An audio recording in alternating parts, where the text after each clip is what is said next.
All right, guys. Hello, welcome back. I'm going to be doing something. I'm going to be doing this a little bit differently than the previous videos. I got a tip how to get my entire page in sideways. So there we go. Here goes. So let's say that we're rolling a pair of dice. Well, if I have a die and that die has numbers 1 through 6, then each one of the numbers appears once. And this is a very uniform distribution.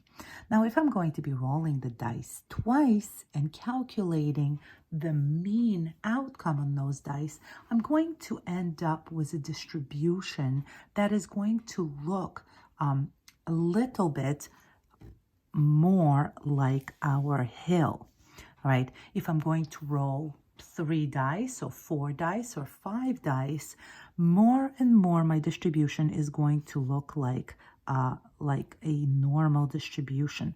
So if we start, and these are my means. This is the mean of a sample.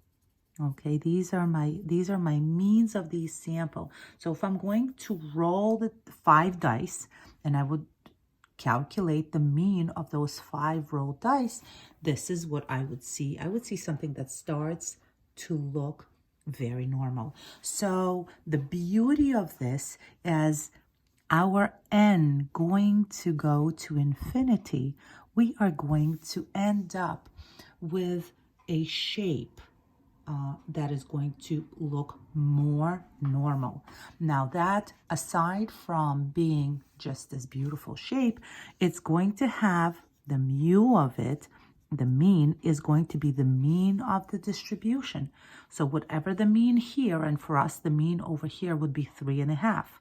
Okay, and the standard deviation of those means of rolling those dice is going to be the standard deviation of the dice divided by how many dice were rolled. All right. And the beauty of this is that our shape of the distribution of sample means taken with replacement or rolling the same die, which is essentially as a replacement, from a population with mean and standard deviation sigma will approach a normal distribution. Okay, the bigger the n, the more normal it's going to look. Right, in the beginning, it's going to just be a hill, and then it's going to look more and more normal. So at the end, if I'm going to have rolled the dice infinitely many times, infinitely many samples, it's going to be a normal distribution. And there you go. This is the central limit theorem.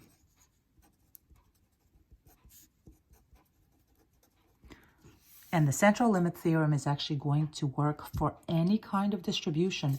No one has to tell you any longer what is your parent distribution of the population at this point in time. If your n is going to be greater than 30, you're actually going to have your means of those samples of size 30 and higher are actually going to be normally distributed with this mean and this standard deviation. All right, in the next video, we're going to look at some examples. So let's get going.